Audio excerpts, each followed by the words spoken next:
Halo Sobat Pans, di video kali ini kita akan membahas mengenai strategi bird in hand dalam investasi. Strategi bird in hand kerap menjadi andalan investor untuk mengoptimalkan investasi di tengah ketidakpastian pasar, alih-alih mengejar hasil yang tidak pasti. Teori bird in hand cenderung mengarahkan untuk mengamankan peluang yang sudah ada dalam genggaman. Apa itu strategi bird in hand? Strategi bird in hand adalah salah satu teori dalam investasi yang menyatakan bahwa investor lebih memilih dividen yang sudah pasti daripada menunggu keuntungan modal yang belum tentu terwujud di masa depan. Alasannya jelas, dividen memberikan keuntungan langsung dan lebih stabil, sementara keuntungan modal bergantung pada pergerakan harga saham yang penuh tidak kepastian. Strategi bird in hand dalam investasi ini mengambil inspirasi dari pepatah lama, lebih baik satu burung di tangan daripada dua burung di langit. Dengan memilih dividen, investor merasa lebih aman dari fluktuasi pasar yang mungkin memengaruhi nilai kapitalisasi saham. Meski begitu, strategi bird in hand dalam investasi juga memiliki kelemahan. Salah satu kelemahan teori ini yaitu hilangnya potensi keuntungan yang lebih besar.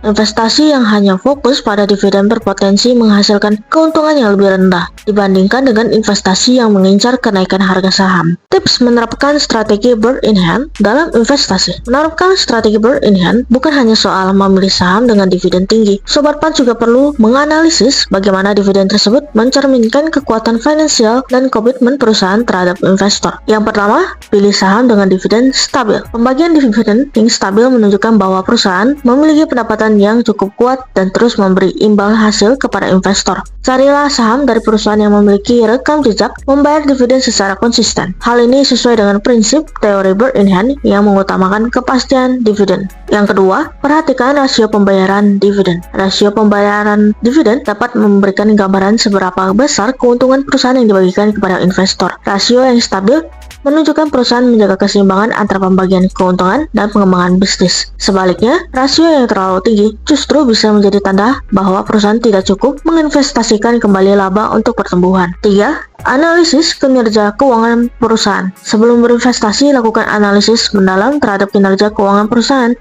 Pilih perusahaan dengan laporan keuangan yang lebih baik dan pertumbuhan pendapatan yang stabil, sehingga dividen yang diterima lebih terjamin dan minim risiko pengurangan dividen. Yang keempat, pahami sektor industri yang tepat. Beberapa industri lebih dikenal dengan dividen stabil, seperti utilitas dan barang konsumsi. Industri seperti ini cenderung kurang terpengaruh oleh siklus ekonomi. Sektor-sektor ini cocok bagi investor yang menerapkan strategi bird in hand karena potensi dividen yang lebih terprediksi dan stabil. Yang kelima, perhatikan reinvestasi dividen. Untuk memaksimalkan imbal hasil, pertimbangkan reinvestasi dividen ke dalam saham yang sama. Sobat Pans juga dapat memilih perusahaan lain dengan kebijakan dividen yang baik. Strategi ini memungkinkan investor memanfaatkan dividen yang diterima sebagai sumber pendapatan tambahan yang stabil. Bagi yang memiliki profil risiko rendah dan lebih menyukai kepastian, strategi bird in hand dapat menjadi pilihan yang sesuai. Namun, strategi bird in hand dalam investasi cenderung kurang menarik bagi mereka yang menyukai tantangan dan menginginkan potensi keuntungan yang lebih besar. Jika Sobat Pans tertarik untuk berinvestasi di Panin Sekuritas, Sobat Pans bisa scan barcode berikut ini untuk opening account dan dapatkan berbagai promo menarik yang ditawarkan oleh Panin Sekuritas. Dan tentunya Sobat Pans akan bergabung di komunitas kami. Nah, itu dia Sobat Pans pembahasan mengenai strategi bird in hand. Jika Sobat Pans ada pertanyaan, saya akan komen di bawah. Well done, investasi aman bersama Panin Sekuritas Pontianak.